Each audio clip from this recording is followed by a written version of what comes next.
Le jour où tout devait lui être arraché. Il existe des jours où une vie entière semble tenir sur une seule signature, et où un seul retard suffit pour tout perdre. Le soleil écrasait la terre sous une lumière sèche et impitoyable.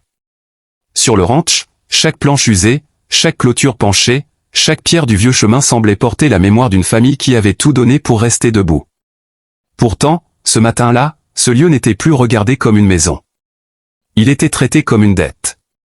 Comme une propriété que l'on pouvait compter, évaluer, puis confisquer sans remords. Au milieu de cette poussière, elle se tenait droite, le visage tendu, le regard brûlé par des nuits sans sommeil. Elle avait cette dignité silencieuse des êtres qui ont trop souffert pour gaspiller leur force en supplication.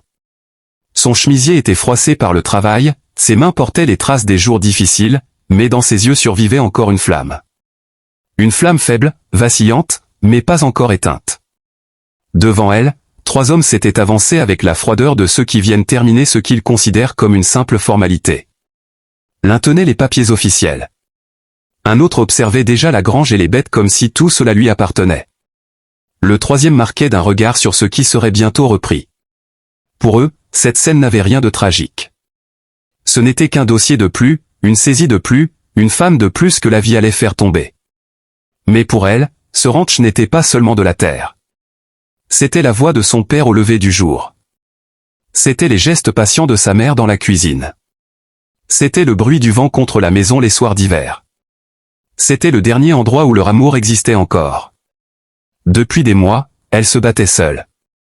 Après la mort de son père, tout s'était effondré plus vite qu'elle ne l'avait imaginé. Les récoltes avaient été mauvaises. Les bêtes coûtaient cher à entretenir. Les créanciers revenaient sans cesse, de plus en plus pressants, de plus en plus durs. Au début, elle avait cru qu'en travaillant davantage, elle pourrait repousser la chute. Puis elle avait compris que certains combats ne se gagnent pas seulement avec du courage.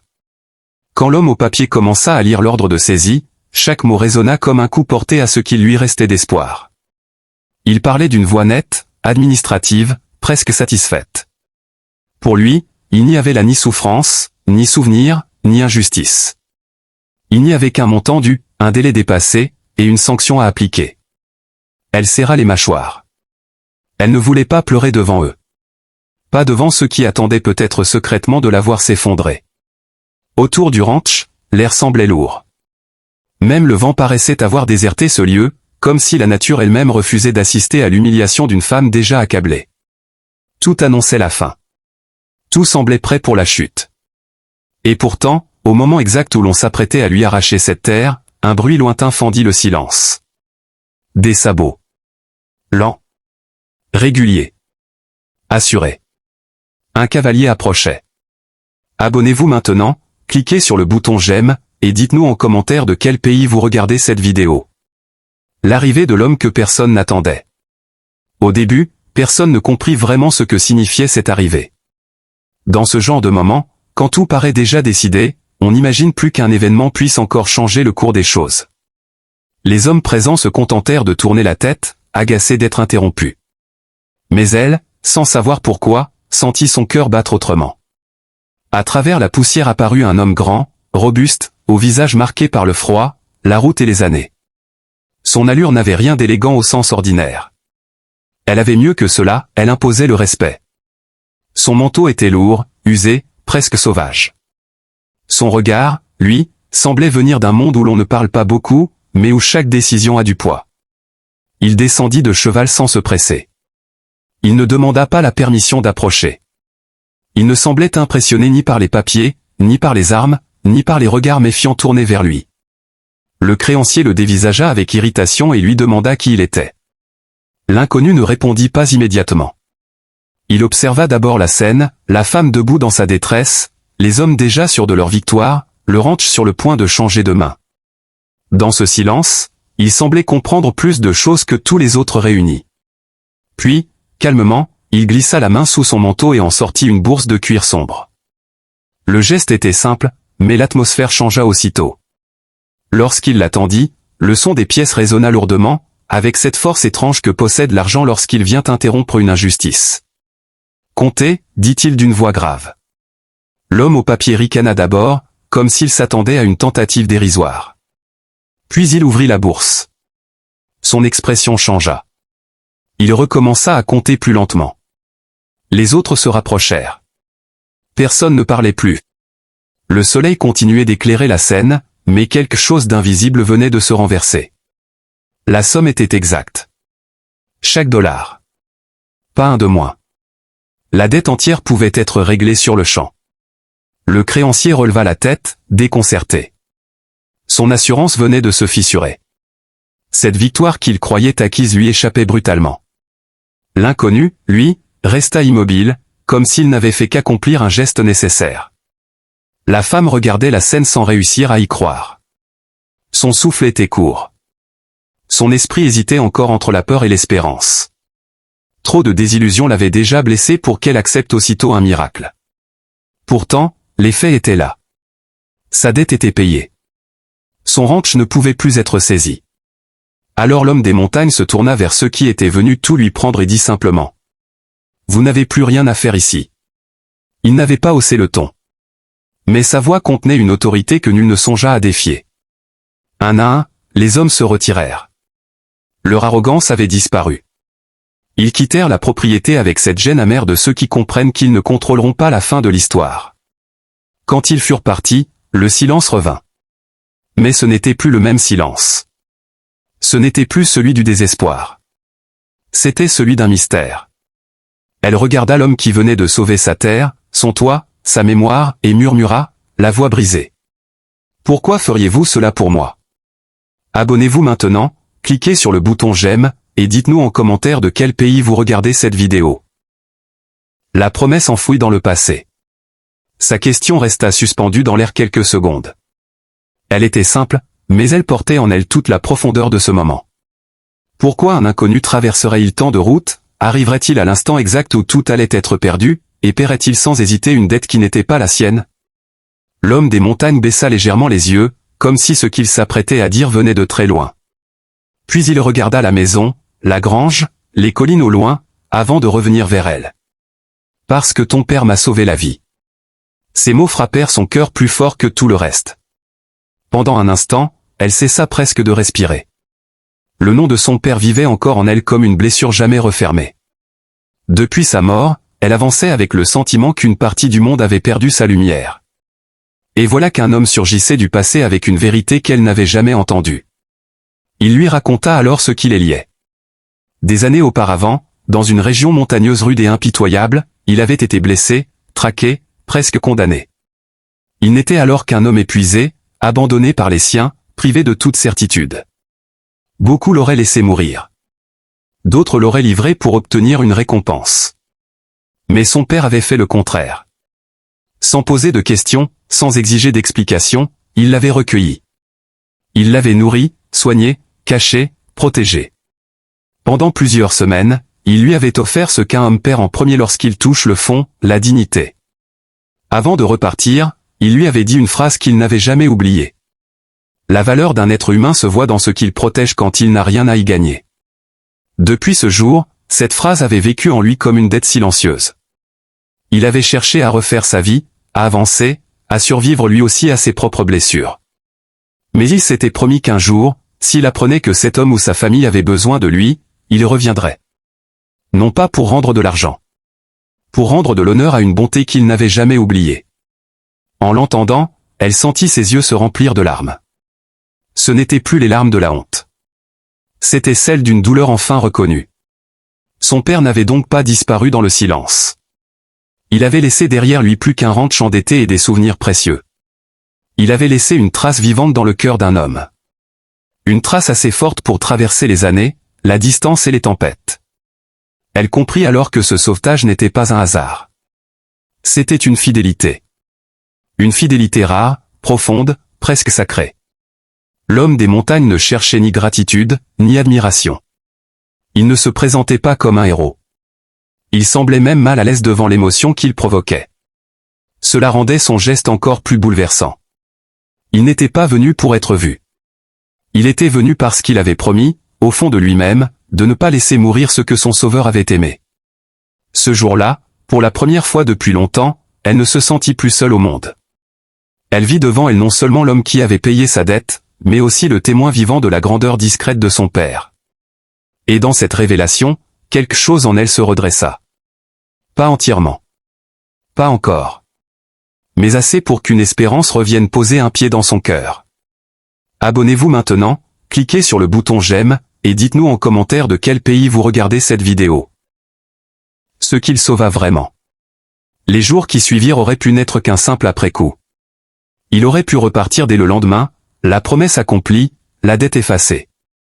Mais il resta. D'abord pour réparer une barrière arrachée par le vent. Puis pour renforcer la toiture de l'étable. Puis pour aider à remettre de l'ordre là où le découragement avait fini par tout ralentir. Il travaillait beaucoup. Il parlait peu. Mais sa présence transformait le ranch d'une manière que ni l'argent ni les outils ne suffisaient à expliquer. Là où régnait la peur, il installait le calme.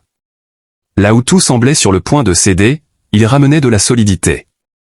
Là où elle n'avait plus la force de croire, il faisait renaître, geste après geste, une forme de confiance. Elle l'observait souvent de loin. Elle voyait ses silences, sa prudence, ses habitudes d'homme solitaire. Elle devinait qu'il portait lui aussi un passé lourd, des pertes, des cicatrices que le temps n'avait pas effacées. Pourtant, malgré cette rudesse apparente, il y avait en lui une délicatesse profonde, celle des êtres blessés qui choisissent encore de protéger au lieu de détruire. Peu à peu, leurs conversations s'allongèrent. Elles commencèrent par des choses simples, les chevaux, les réparations, les saisons, les champs.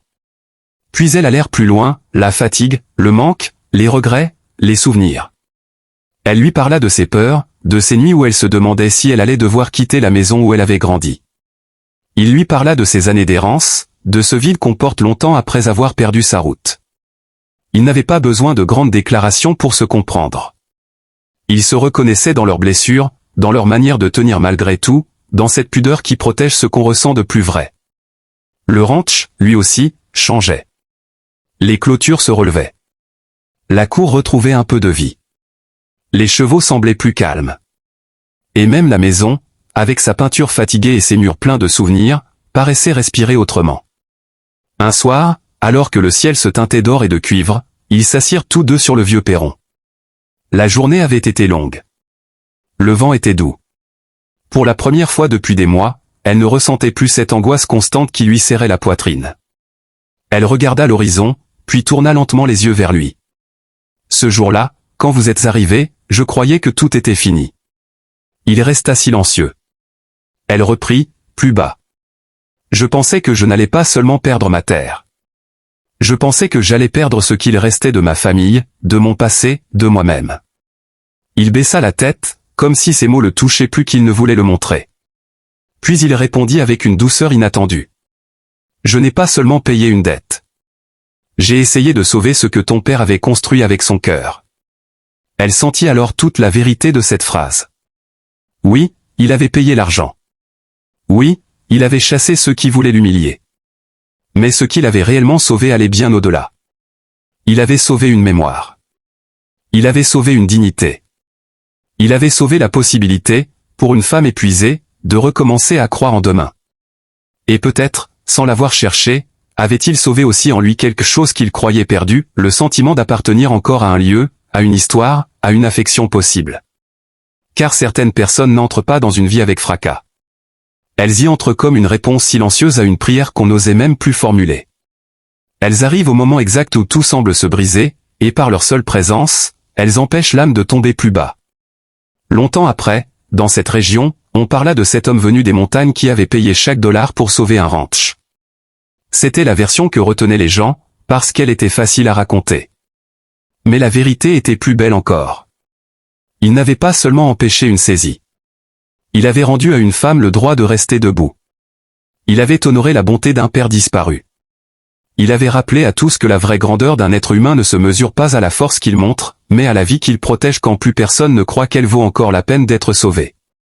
Abonnez-vous maintenant, cliquez sur le bouton j'aime, et dites-nous en commentaire de quel pays vous regardez cette vidéo.